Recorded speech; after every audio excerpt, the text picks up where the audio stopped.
Hi, and welcome back to This Week in Voice, Season 5, Episode 4. Today is Thursday, November 5th. My name is Bradley Metrock. I'm CEO of a company called Score Publishing based in Nashville, Tennessee. We are all recovering from election aftermath that's droning on and on. We'll have a couple of stories about that. But we're really thrilled to have two super interesting and accomplished folks as the panel for today's show. Simon, I'm going to start with you. Take a minute, tell us who you are, who you're with, what you do. Hey, Bradley, thank you for inviting me to the show. My name is Simon Lau. I'm the VP of Product at Otter.ai. Otter.ai, if you haven't heard about the company or the product yet, it is an AI note-taking app that enable you to automatically take notes for your meetings, for your interviews, lectures, and virtual events. So it exists as an iOS, Android, and web application today. But also, most recently, we have a plugin for Zoom. So all of your Zoom meetings can be live transcribed so that everybody can capture all the interesting conversations, including even podcasts, perhaps, right? And you can capture all the conversations, transcribe it, and reshare it, repurpose it. So very excited to be on the show. Simon, thank you for being here. And you know, you and I have chatted in the past. It's been great seeing Otter and everything that your tool does. It's just really phenomenal. Thank you for being here. Our next guest is Nick Livingston. Nick, say hello. Hi, Bradley. Nick, thank you for being here. And you got something really interesting going on as well. Tell us who you are, who you're with, what you do. Hi, Nick Livingston. I'm a co-founder of HoneIt software. HoneIt is a communication platform for recruiting, hiring, research teams. I spent most of my career in recruitment. I was a recruiting director at MTV, Viacom, and then worked in the San Francisco Bay Area at startups, helping scale companies there. And spent a lot of time talking to candidates, screening candidates, getting candidates through the interview process. And it was a pretty inefficient experience. And I think fundamentally it's because there's a lot of scribbled notes and a lot of opinions that are shared from person to person. So HoneIt, the interview software, helps turn those conversations, whether it be a phone screen with a recruiter or an intake call with a hiring manager or a video interview with a hiring manager, into talent insights that can easily be searched, shared. So the idea of interview data, interview collaboration, and ultimately interview intelligence is what we're excited about. Very cool. Yeah, and thank you for joining us. And I think, you know, it's interesting to see companies like yours, many others, you know, doing stuff with conversational AI, and you develop a core, and Otter, I would consider this the same as well. You develop this sort of core capability technologically, and then you figure out what niche to attack, you know, and sometimes, in fact, a lot of times people come into AI and they, you know, they think, well, you know, they'll come in as a generalist, and then they'll leave operating and dominating one particular niche. It's super interesting to see. And the niche that you've chosen, as well as the niche that Otter's chosen for that matter, are needed, very needed. So anyway, that's my thoughts. That's my soliloquy on HoneIt. You're doing something great. Thank you for being here. Thank you, Brad. You got it. So with that, we will get to the news. And we are in the middle of election anxiety, election ambiguity. And so I wanted to start there. And we've got story number one is actually a two-part story, and both come from Voicebot. They're sort of extensions of each other. 1A, how voice assistants are responding to election result updates. And then 1B, how Siri, Alexa, and Google Assistant are reporting on election day. So, you know, I think I want to get y'all's thoughts, if anything in particular jumped out at you between these two stories, number one. Number two, I'll just ask the question, I guess. And Simon, I'm going to start with you. You know, did anything in particular jump out between these two stories that stood out to you? But the second thing is, do you view Alexa, Google Assistant, Siri, these mainstream voice assistants as trustworthy sources of information for the election or for anything else? Your thoughts? Well, Bradley, I think trusted source, it really truly depends on the company that's doing the curation and making sure that it is pointing the answers to the right source. So in one of the articles, it was mentioning that pretty much across the board for the election results, they are all using Associated Press. And so so in each type of news source, you want to figure out what is the best source. And I think that really boils down to that. For entertainment news or for any other local news and that sort of thing, the user potentially can also say, hey, Alexa, and I want to get the news from or configure it to a particular source. Then you can sort of customize, right? So I think that is fascinating. I think there's a responsibility for any sort of a media and journalism companies to make sure that it's providing the right, accurate information. It's regardless of whether it's a smart speaker or any type of, or on social media or on YouTube or on digital channels, TV, news. I think it's fascinating to make sure that we are getting the right information from the right source. Yeah, no, that's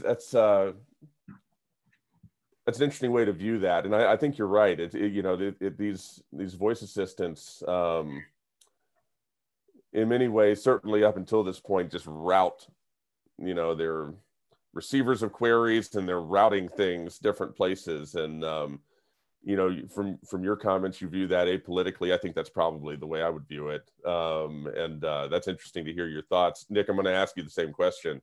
Anything in particular jump out to you about these two stories, which are pretty closely tied together? And the mainstream voice assistants, Alexa, Google Assistant, Siri, etc. Do you trust them? Yeah, I mean, I think there's kind of two parts of this, right? There's the medium that is voice, right? So instead of reading an article or reading a book, you can listen to the audiobook, or you can listen to the news being read to you, perhaps, right? So there's that voice angle, which may not be that different, right? If you trust the source, you can essentially trust the content that you're hearing versus reading. I think what Simon was getting into is that curation aspect. If you're going to ask Siri a question, that answer could come from one of thousands or millions of places, right? And so how are they determining where that answer comes from? And that's likely going to be based on your search habits and the information that they know about you, and all of the pixels that are scraping our information every day.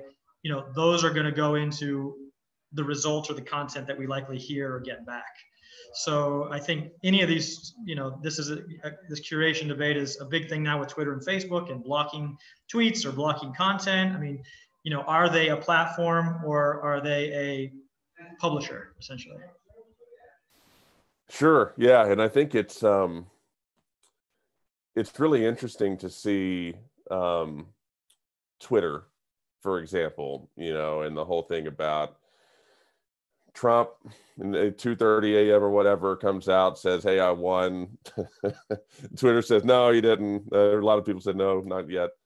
And the way that was handled, and thinking about how that applies in the voice realm, because it really hasn't been tested yet, because these voice assistants, they're ubiquitous, but they're not as constantly used as social media. So the public in my line of sight hasn't really been asking, well, let's go find out what Alexa and Google Assistant saying about Trump and Biden every step of the way and see if it's influencing somebody like they are with social. I think that at some point that may change as voice and AI, conversational AI takes more and more of a role in our lives. It's not that hard to envision a future where these same questions being asked about Twitter and Facebook and what is their responsibility, if any, come over into the realm of these mainstream voice assistants. Any closing thoughts on that? To your point around, does voice offer some more trust or credibility? I think we also need to break down what that could be. If you're actually, if instead of reading a tweet that could have been written by anybody, a ghostwriter or someone on the social media team of Trump's team, he has a pretty clear voice. So you're assuming those are actually coming from his thumbs, right? But most organizations have teams of social media professionals, right, that are choreographing and staging these tweets and things like that. And again, I think text only goes so far. If you're actually hearing the person say it, though, and it's in their real authentic voice, I do think that might offer more trust, credibility into journalism, news articles, things like that. Hey, this person really said that quote. It's not just reading the text in between the quotation marks.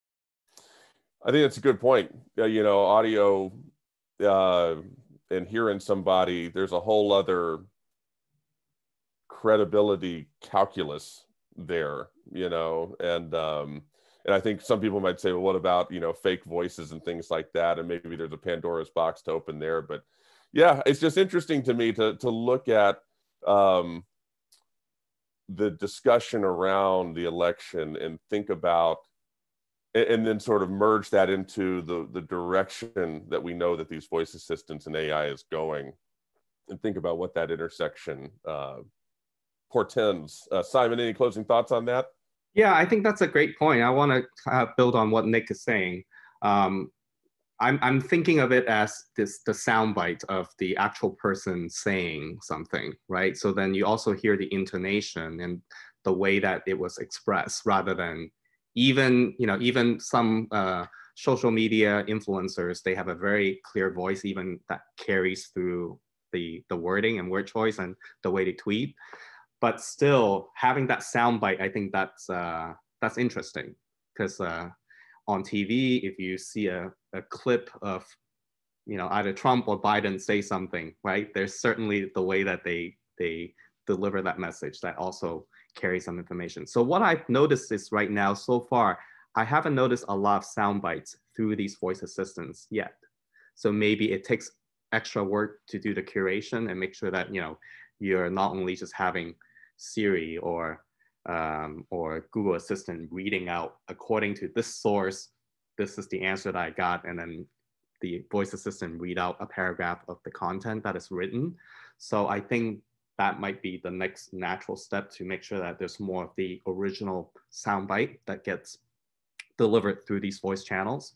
Even in social media already, you see a lot of video clips, and Twitter started having more experimenting voice tweets, where even though you don't have a video carry with it, what it'd be like if voice is actually in the tweet.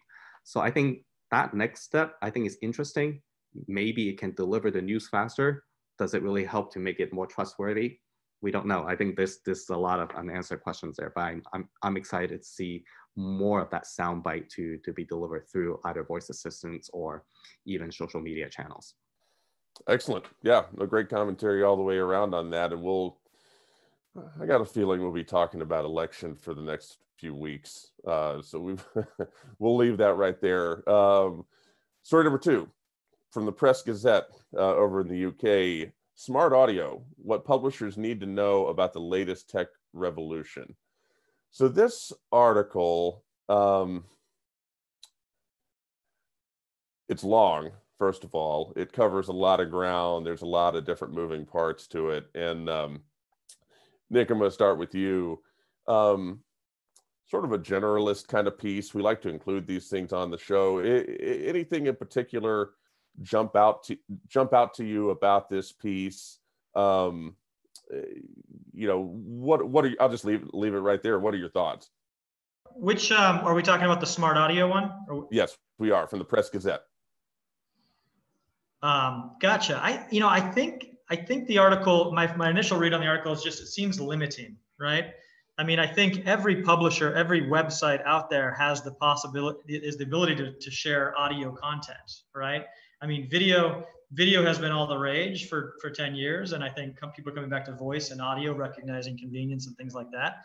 So I don't know, the article just felt a little limited, keeping it to an Alexa, a Siri, a voice box, let's call them.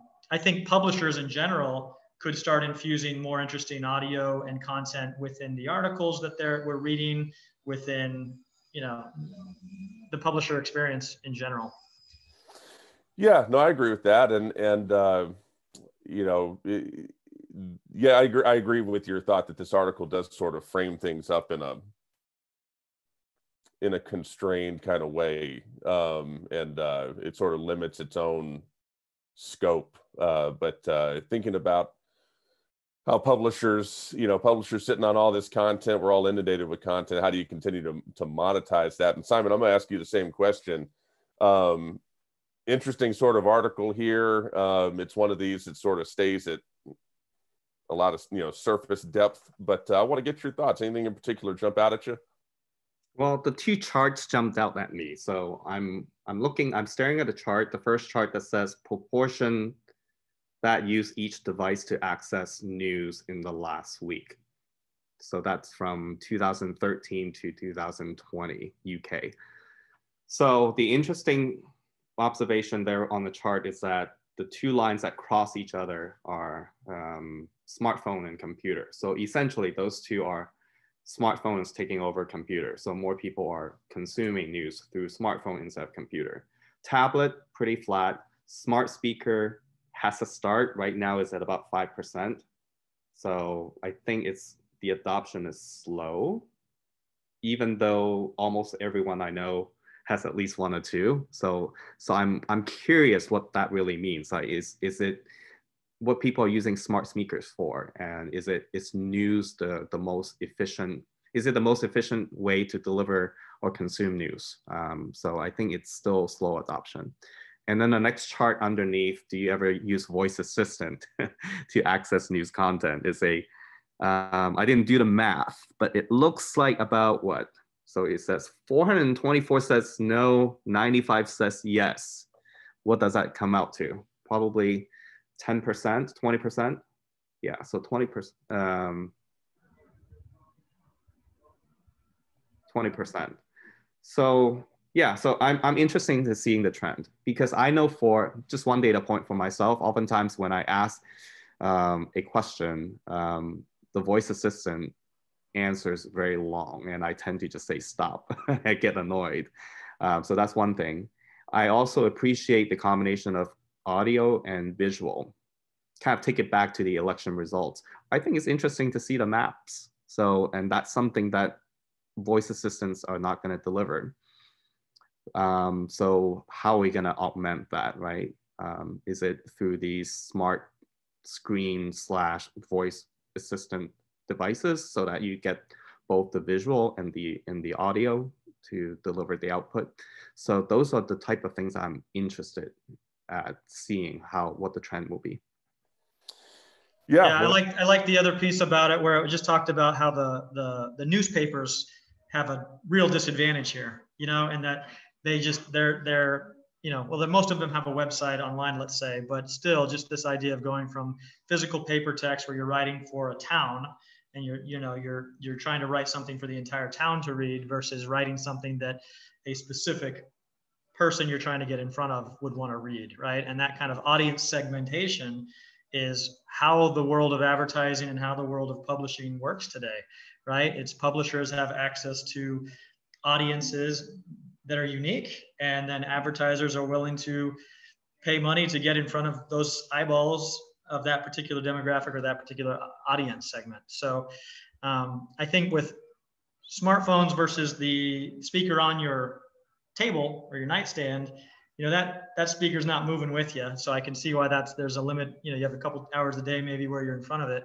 but the smartphone's always with you, and it's location based, and your content's changing as you change, right? I mean, the idea of being able to target content based on your location, Foursquare was amazing about kind of this whole new layer of geolocation data and content, right? And having access to that. So, and then advertisers could leverage that to get in front of the right eyeballs even closer, you know?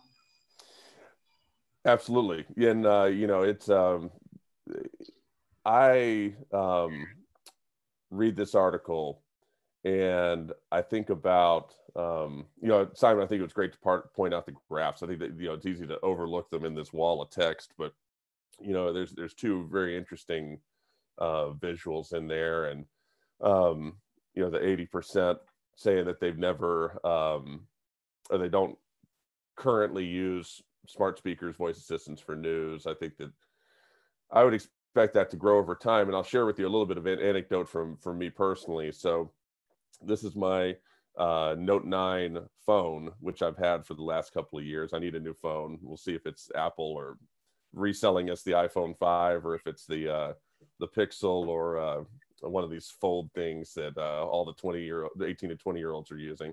Same here. So I had an experience with this one day. I was super tired, and this is pre-COVID. I was in a hotel. I think I had just given a talk, or was about to give a talk or something, and super tired. Set my alarm on my phone, and then just go to sleep like 20 seconds after hitting the pillow or whatever.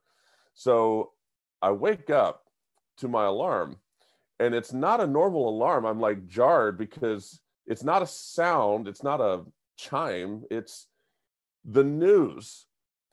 And I had somehow activated a setting where the alarm noise of choice was this news briefing. And I just sat there, gaining consciousness, second by second, listening to this news report. I just sat there and listened to it about 5 minutes, and it was incredible. It just opened my eyes to a different way to possibly consume news. Now, I knew about flash briefings. We've all seen sort of the evolution of flash briefings on the Alexa platform, and that really feels like a underdeveloped asset. It feels like something that maybe it hit first, maybe it showed up on the scene a hair before its time, and then we'll come back to it. But when I think about voice assistants and conversational AIs, and specifically news, there's a lot of different types of content you could talk about.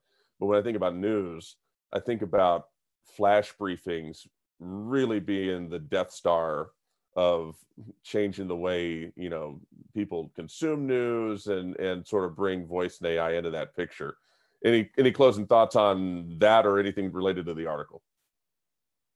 Yeah, I've used flash briefing for a while. I don't know why it didn't stick, but for the couple of months I used it, I was excited about setting up and configuring and sequencing so that I have a morning routine when I'm making my cup of coffee, and I'll just say, "Hey Alexa, what's my flash briefing?" and then Alexa start talking in the background while I'm doing other things. So I think for that sort of background, so that serves as a good replacement to turning on the TV and figure out which channel to tune into the news, and same thing, you hear the background. So I think that's interesting, but I am kind of curious why I stopped using it. Is it because there was not enough content or trusted sources, or is it somehow a certain section is still too long? So I'm not sure. Bradley, have you been sticking to it, and how are you configuring your flash briefing? Is it? The answer is no. So yeah, and I don't know why I haven't stuck to it either. I'll use it on occasion. I'll every time I do, it's still sort of in that experimental zone, that experimental mindset where the expectations are always low. But I do it anyway, and I just and almost every time I enjoy it, because I use it the same way I described.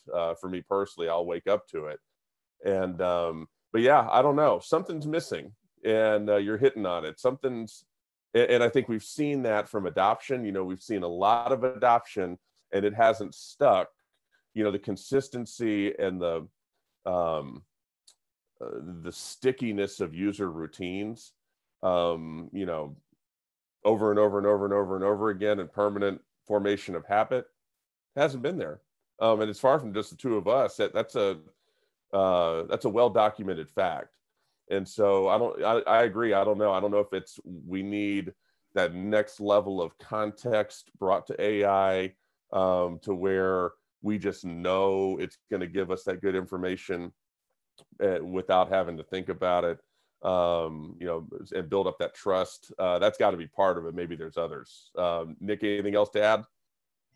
Makes me think of a couple things. It makes me think of before we became kind of so reliant on Facebook and Twitter, and their algorithms telling us what to look at. You know what I mean? I remember maybe it was 2004, 5, 6, like RSS feeds were the thing, right? Do y'all remember RSS feeds where you could take, I'm a fan of English Premier League soccer. So I'd have an RSS feed on my homepage of my computer with the most pressing news stories from that league, and then I'd be interested in recruitment technology, and so I'd have the SourceCon blog or something like that feeding, and you'd have this like dashboard of all the relevant news articles that you've selected, right? And they're just in order of, let's say, most recent, but it was still kind of this dashboard of you could click, and if that was audio or voice instead of just articles that you could read, I think that feels similar to this in a way of you having a little more control of of what you might want your alarm clock to sound like, right? Or what articles might appear there when you wake up. But this all kind of brings me back to the clock radio, in the early 80s, where your alarm could be a radio station with the news. And so some of this seems like we're taking giant strides forward with technology, and then some of it seems just kind of familiar. Like that's what the news used to be on, if you listen to NPR in the morning, you know what I mean? I think that's really it. I think it's that personalization and marrying somehow that suggested algorithm based on what you have listened before. And maybe like when I say Alexa stop, then it also learns from that negative data point as well. Yeah, I think that's just super interesting to ponder. We've all been through that, the alarm clock, waking up to morning radio or whatever. And you think about the analog there of, we trust that source. So we trust that source to, and I don't mean from a 2020s definition of trust where we're talking about something being real or not real, but more of the person that we trust, the personality. And if we trust their curation. If the morning DJ of choice is talking about news story X when they could have been talking about news story Y, we know that reasonably they know their audience wants to hear about news story X more than news story Y, and and the audience is better served, and AI is working its way there. But I think that gap with flash briefing specifically, that delta is pretty telling. As it shrinks, we'll be able to watch in real time us approaching that day. The one other point the corollary maybe to this would be this idea of radio, listening to music on the radio used to be where the DJ, either before or after the song, or maybe every other song, he would let you know, hey, that song 2 songs ago was this song by this artist, right? So you heard the song and then you learned who it was or knew who you were listening to. I think one of the disconnects when we have shifted to, say, Spotify and things like this is we had access to millions and millions of songs and curated lists and all this stuff. But if you're not looking at the screen and you're just listening, you'd hear all this music, but you never know who it was or what it was, right? And my worry or concern a little bit with this voice movement here might be, if it's just going to play you the news and you're not saying, hey, I'm on this station or I'm on this trusted news source that I believe in, and I'm just getting fed stats or content, and it's not saying this was from this article dated this date by this publisher, which it probably wouldn't because that's friction. I just worry that we would lose some credibility there, right? If it's not actually including the source, in the highlight or whatnot. I think they'd have to, yeah, but you're right. I think that that's just one aspect of several things that has to be navigated one way or the other. But yeah, fascinating conversation. And we'll leave that there. We'll move on to story number 3 from MIT Technology Review. AI pioneer Geoff Hinton. Deep learning is going to be able to do everything. So we've been down this road with articles like this before. It's always good to go hear from our friends in the ivory tower on the state of AI, machine learning, deep learning, et cetera, et cetera. Simon, I'm going to start with you. This article, and it's presented in sort of an interview format with this gentleman, is a little provocative in some of the things that it says. But I thought it was interesting, and certainly the title was interesting. What do you think about this piece? I truly think that no matter how we spin it, whether we talk about specifically deep learning is going to be able to do everything, or another possible headline is AI bots going to take over human work, or all these similar type of articles that might strike fear or maybe be provocative in different ways, but they're kind of saying similar things from a different angle. I personally honestly believe that we will get there. So the question is when. It's a matter of when. So one Q&A that I saw in this article when the interviewer and the answer was, so basically they're comparing, I think Hinton was saying that the GPT-3 right now, the human brain has about 100 trillion parameters or synapses. And what we now call really big model like GPT-3 has 175 billion. So that's still 1,000 times smaller than the human brain. So I thought that's interesting. So 1,000 times. So how long does that take to match or surpass it, right? So I think that would be interesting to conjecture. Yeah, completely agree. And Nick, I'm going to ask you the same thing. Just sort of open-ended, interesting, interview-oriented piece here. What, if anything, stood out to you? What you think? It brought me back to the world that I'm in around recruiting and hiring conversations, to be honest. For quite a while now, a lot of companies have been trying to match the resume with a job description, right? That's like, how do you hire better by matching a resume to a job description? And I think, over the last 5 to 10 years of people trying that, they've realized it doesn't really correlate. And two, are job descriptions actually that good? Are people even putting any thought to the job descriptions we're writing, or are people actually truthful on their resumes, and how factual is that? And so what are we even using to try to match, even if we could match, right? And so I think that's kind of a, folks who've been in the space have seen that come and go. For folks new to recruitment technology, it's the first thing everyone wants to try. It's like, let's match resumes and job boards and simplify this. But there's just a lot of false data, and it's getting garbage in, garbage out when it comes to any of this stuff. So similarly, when we're looking at like interview conversations and interview data, we're excited with HoneIt to try to look at what questions should you be asking a QA automation engineer.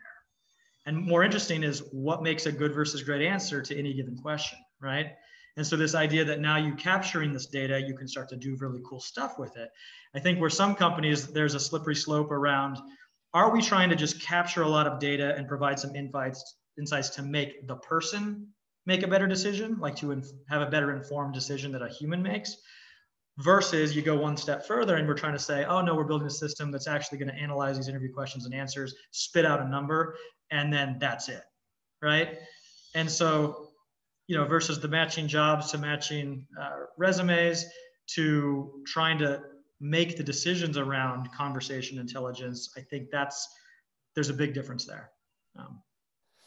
Yeah, no, that's great. Both interesting perspective from both of y'all, and it's a challenging piece. It's one of the things I took away from, and I want to focus in on one specific part of this, and I'm just going to read part of this out loud. So the question is, it's in an interview format.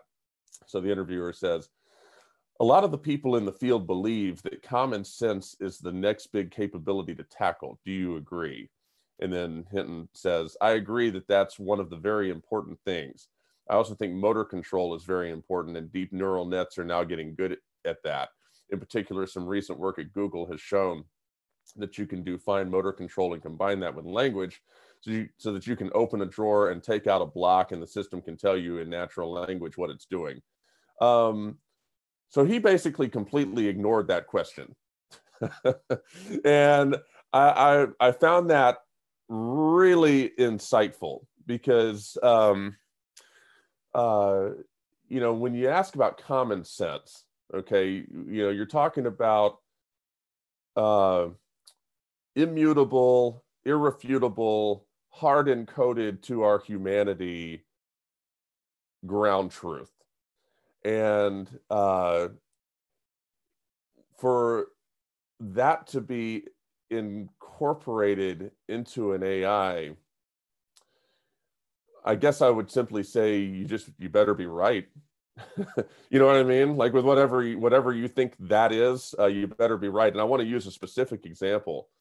So with this election, and this is just part of what I see as what's a potential problem or what has to be navigated with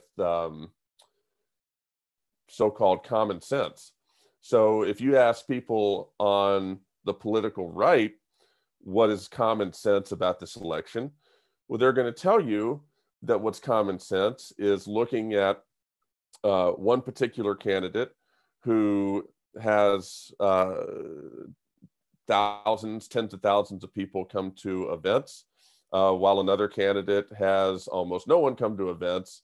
And what does common sense tell you about how the election should shape out?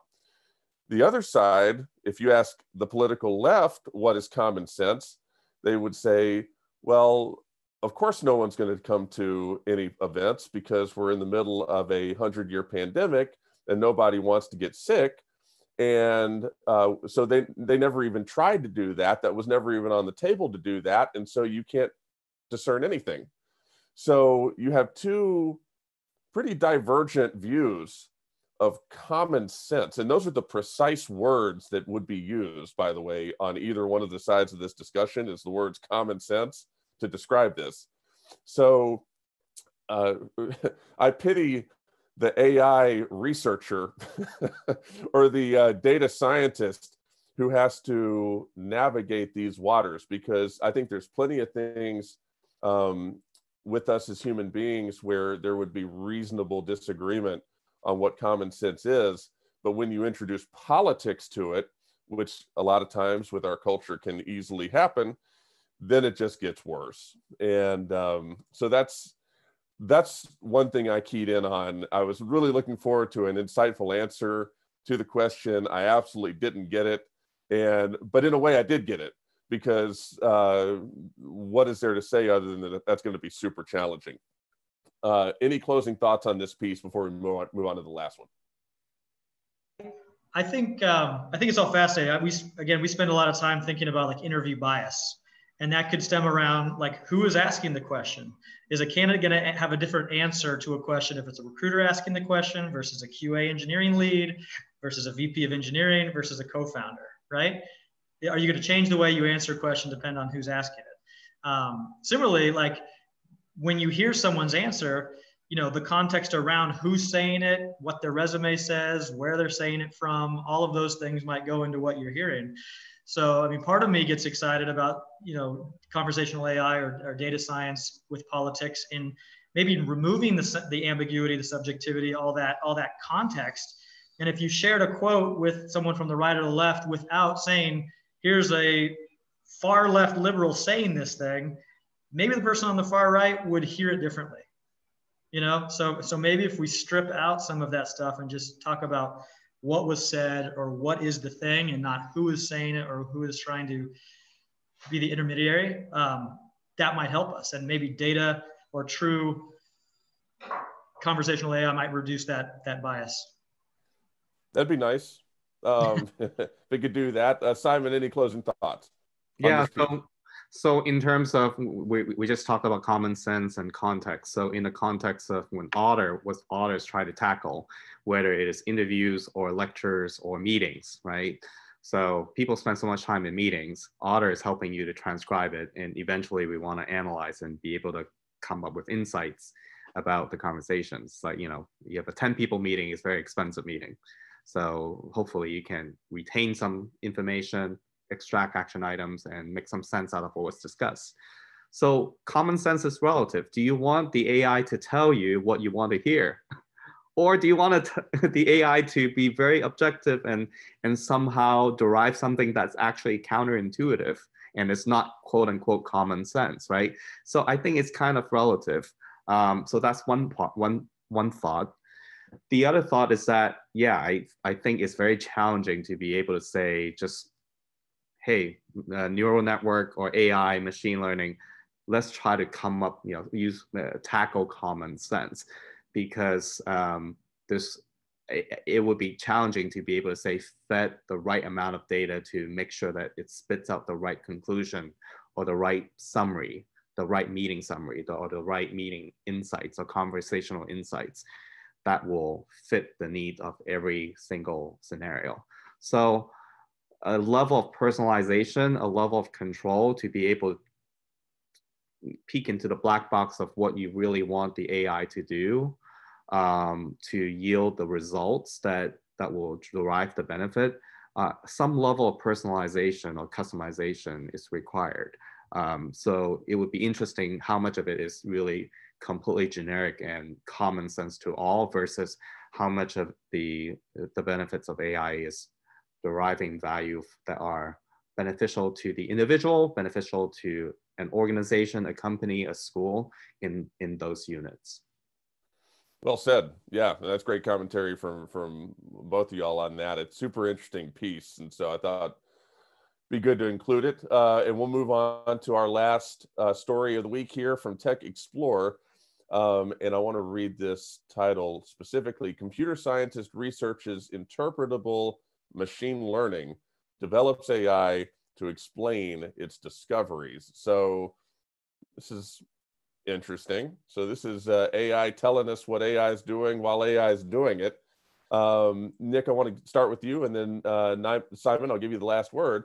What do you think? Is this a reasonable expectation that AI can simultaneously do what it does while telling us about what it does? I'm kind of excited about it, but yeah, what do you think?